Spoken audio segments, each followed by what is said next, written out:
Hey, Jason Seiden here. Nope, this is not a school bus. Does kind of look like it though, doesn't it? This is my hotel room for the week. It's a converted trailer.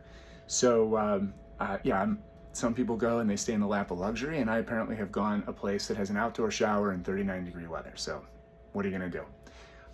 This week, the message is really simple.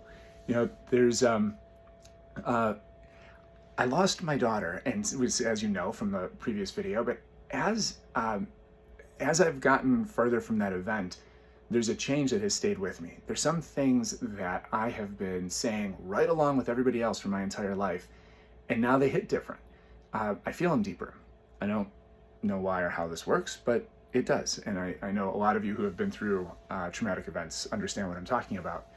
And last night was one of those times.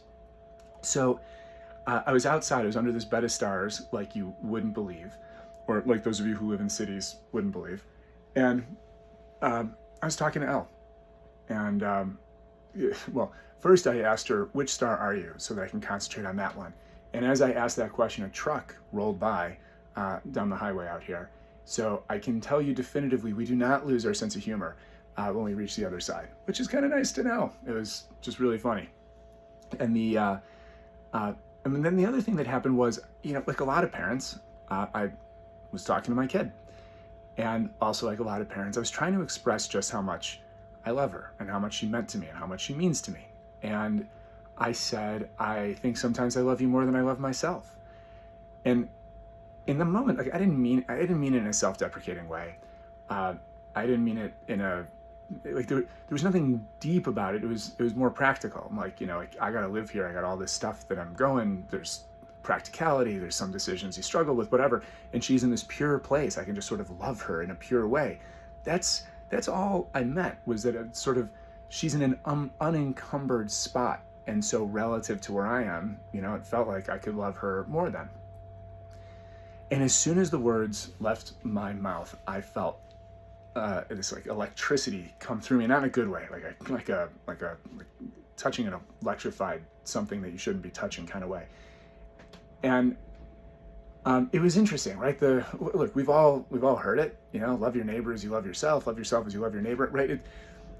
We all know it. We a lot of us take it to heart, but last night it hit me at a much different spot, because immediately I said those words and I felt how impossible that was, how patently untrue that concept was, that I could love anybody more than myself. And you know, we usually kind of separate our lives, and you know, stuff like that stays over on the spiritual and religious side, and we go about and we do our job and we live our life, and we have these practical things that we take care of on the other side.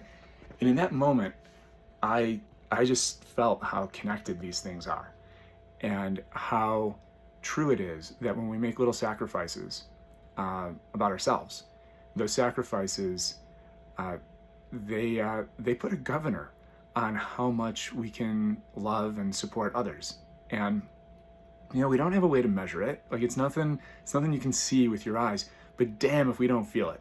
You know, we have all been in a room where somebody's telling us how much we mean to them, and we're looking at them like, what are you talking about? Like it feels kind of sneaky, feels kind of slimy. Like this person doesn't love anybody, you know. like there's an angle here. They're in it for themselves, you know.